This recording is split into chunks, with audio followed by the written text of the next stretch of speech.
Hello guys, bersama saya lagi dalam Alright Nopo Channel. Sekali lagi perkembangan di Dewan Rakyat dan perkara dan soalan dan isu panas ini berkaitan dengan contest setting ya, ditanyakan oleh pihak pembangkang, ahli Parlimen PAS ya. Dan kita tahu ya, skandal dan isu ini pernah dibongkarkan oleh Menteri Pelancongan, dan ketika itu Menteri Pelancongan mendapat kecaman kononnya cuba untuk memburukkan ya pegawai-pegawai yang ada di immigration dan sebagainya. Namun hari ini isu ini terbongkar satu demi satu, sahabat-sahabat semua. Jadi tanpa membuang masa, saya ingin membawakan Anda untuk menonton dan melihat, mendengar sendiri pencerahan dan jawapan ya daripada YB Menteri KDN, iaitu Datuk Seri Saifuddin Nasution. Jadi tanpa membuang masa, ayo kita tonton video ini bersama-sama. Yang Betul soalan saya nombor 2. Terima kasih. Silakan Menteri. Assalamualaikum warahmatullahi wabarakatuh. Di Pertua,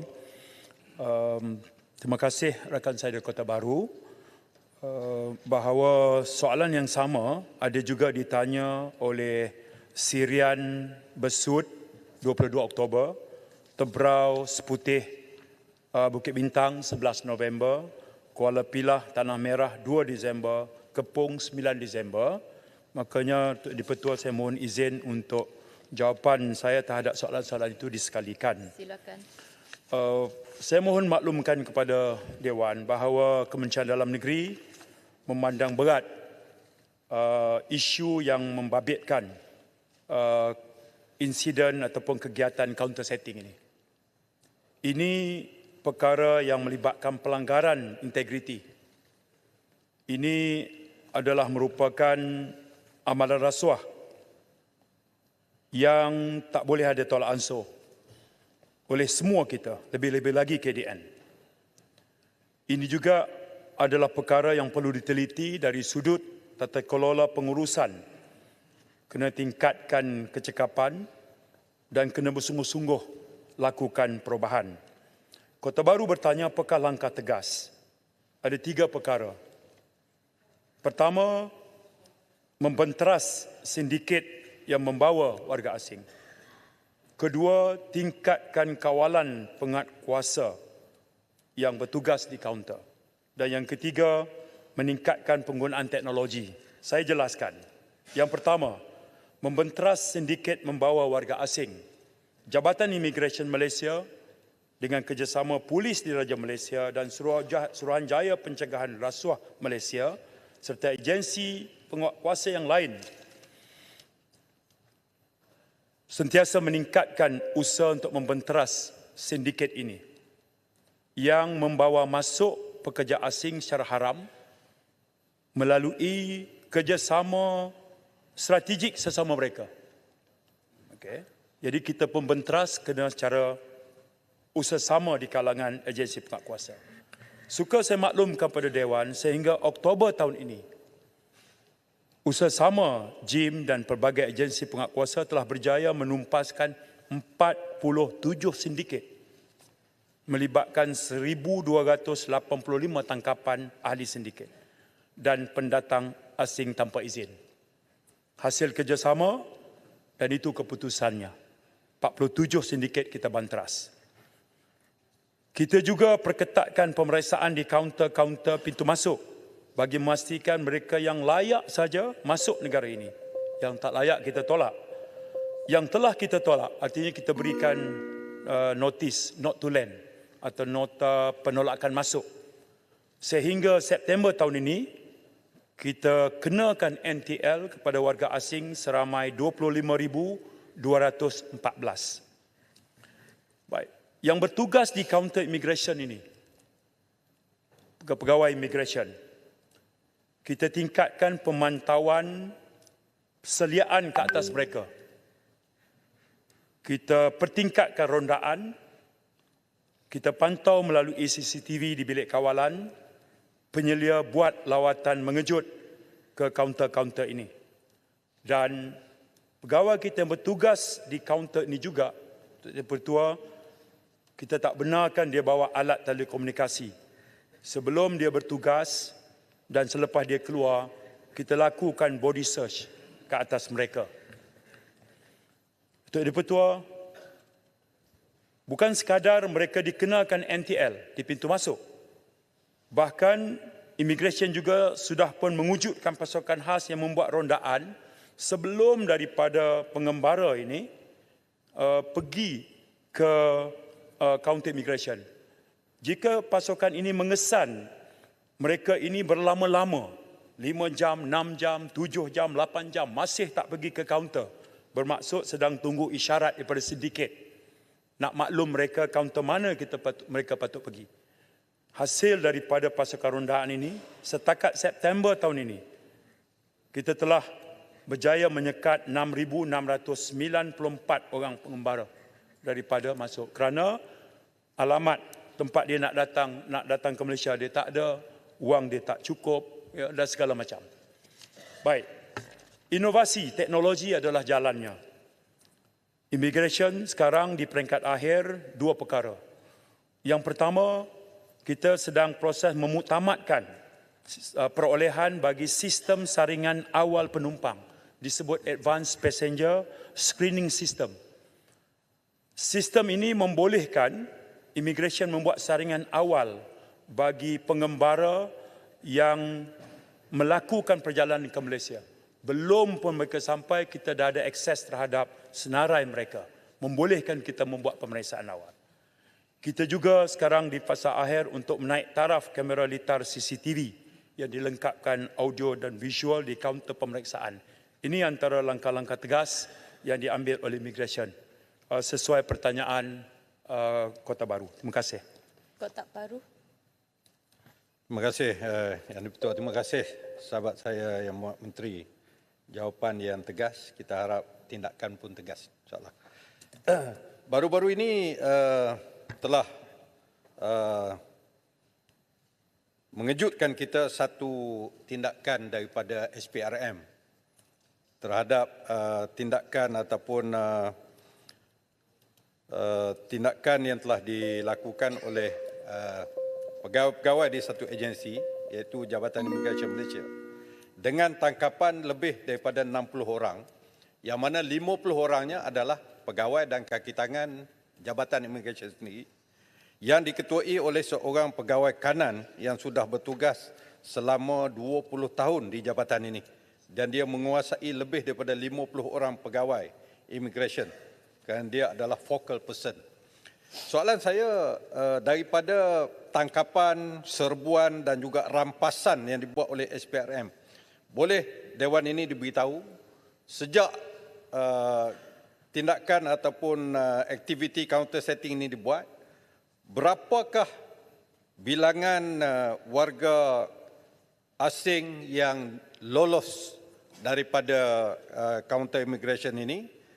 Pertama. Yang keduanya, memandangkan perkara ini sebagaimana disebut oleh Yang Berhormat Menteri, satu perkara yang cukup serius, pelanggaran integriti, tak boleh ditolak ansur dan dipandang berat oleh kementerian. Adakah kerajaan bercadang untuk membuat satu peruntukan di bawah Akta Immigration untuk mewujudkan satu kesalahan yang penaltinya cukup berat kepada pegawai-pegawai jabatan itu sendiri yang melakukan kesalahan? Itu memerlukan pindaan perlembagaan kalau ada. Yang keduanya, saya ingin bertanya satu maklumat, kalau Yang Berhormat tak boleh jawab sekarang pun boleh bertulis, ya. Ya.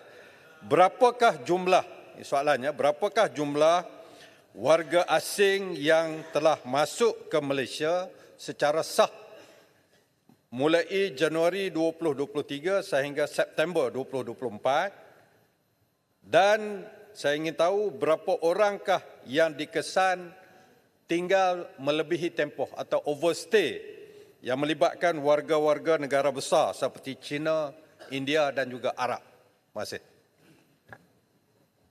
Terima kasih. Kota Baru untuk makluman, saya sebut tadi dengan kerjasama polis dan SPRM. Kalau di sana berlaku pelanggaran di bawah akta SPRM, KDN bagi kerjasama untuk SPRM kuat-kuasakan undang-undang. Jumlah tangkapan yang dibuat di bawah seksyen apa, kesemuanya itu dilakukan dengan bebas oleh SPRM. Di peringkat Jabatan Immigration, kesalahan yang jelas ikut merupakan isu tata tertib ini, kita telah mengambil tindakan terhadap hampir 300 pegawai kita, anggota kita. Ya. Itu menunjukkan seriusnya kita dalam menangani isu integriti ini. Baik. Ada dua soalan spesifik oleh Yang Berhormat. Bertanyakan tentang jumlah mereka yang masuk, yang saya berikan tadi yang dikenakan NTL, dan ada apakah melalui sindiket ini kita dapat mengesan bilangannya. Saya perlu tempoh notis untuk memberi jawapan. Yang kedua, soalan Yang Berhormat tadi ialah kemasukan pelancong dari Januari tahun lepas sehingga sekarang, juga saya perlukan notis. Di kalangan mereka ini daripada 3 negara kategori China, India dan juga Arab yang masuk kemudian tinggal lebih masa. Negara-negara ini adalah antara negara yang kita berikan kelonggaran visa untuk masuk ke negara ini dalam tempoh 30 hari pertama, visa free-nya. Maksudnya kalau dia duduk di sini hari ke-31 dan ke atas, itu kita kategorikan sebagai dia sudah overstay. Okey. Ringkaskan jawapan Menteri. Sorry. Ringkaskan jawapan. Okey, itu jawapan saya. Terima kasih. Okey, Kepong. Tadi. Kepong. Ya, terima. Ya, saya rasa Jabatan Immigration harus meminta maaf, memohon maaf kepada Yang Berhormat daripada Bintulu, sebab beliau menteri yang pertama pada Julai lalu Julai tahun lalu mendedahkan sindiket counter setting ini. Ya, soalan saya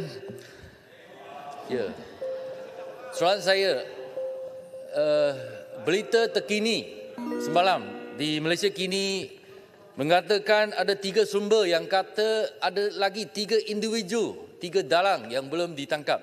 Nama gelaran mereka Tok Yat, DK dan seorang lagi Adik. Jadi soalan saya, adakah kerajaan tahu identiti 3 individu ini dan mengapa mereka masih belum ditangkap? Sekian, terima kasih. Saya minta Kepong bagi tahu Malaysia kini, bagi nama tu kepada kita serahkan pada SPRM untuk tangkap. Ya. Itu lebih mudah. Dapatkan nama penuh dia, okey. Sebutkan bukti kegiatan dia, saya serah. Saya bagi jaminan saya akan serah sendiri kepada SPRM. Okey. Jadi dalam parlimen kita tak boleh buat sweeping statement lah. Ya. Dia mesti ada, kita ada tanggungjawab, kita juga ada pertanggungjawaban. Okey. Yang kedua, elak untuk melaga-lagakan saya dengan sahabat saya Bintulu lah. Okey. Kami kerja sebagai satu pasukan cukup harmoni. Ya, dia tegur saya tegur dia, dia kritik saya kritik dia. Itu lumrah perbezaan. Okey. Soal counter setting ni Kepong bukan berlaku ketika Bintulu tegur je. Ini penyakit lama sebenarnya. Jadi yang paling penting bukan kita cakap tentang penyakit dan masalah. Ya. Bagaimana kita cari solution terhadap masalah itu. Itu paling penting. Semangat kami sekarang di KDN ke arah itu. Terima kasih. Saya jemput Tuan Syed Ibrahim bin Syed Noh Ledang. Terbaik. Okey, sahabat semua. Terima kasih. Sebentar tadi kita mendengar jawapan daripada Menteri ya berkaitan dengan isu panas ini. Ya, quantum setting yang sebenarnya sudah lama berlaku sejak berkurun, sejak kerajaan-kerajaan sebelum-sebelum ini. Dan barulah sekarang ini ya perkara ini dibongkarkan, disiasat dan diambil tindakan ya beberapa pegawai-pegawai yang terlibat ya di dalam sindiket ini. Walaupun dikatakan jerung besarnya itu belum ditangkap lagi, tapi kita harap ya kerajaan boleh menangkap bagi semua yang terlibat dalam perkara ini. Jadi sahabat semua, terima kasih sampai di sini saja. Sekiranya anda mau berikan sebarang komen pandangannya, anda berikan di dalam ruangan komen. Jadi izinkan saya untuk mengundurkan diri dan seperti biasa peribahasa mengatakan tak apa kangkap 2 ton keinginan. Dalam bahasa Melayunya tepuk dada tanya selera. Sekian saja daripada Alright Napa Channel, kita berjumpa lagi. Bye bye.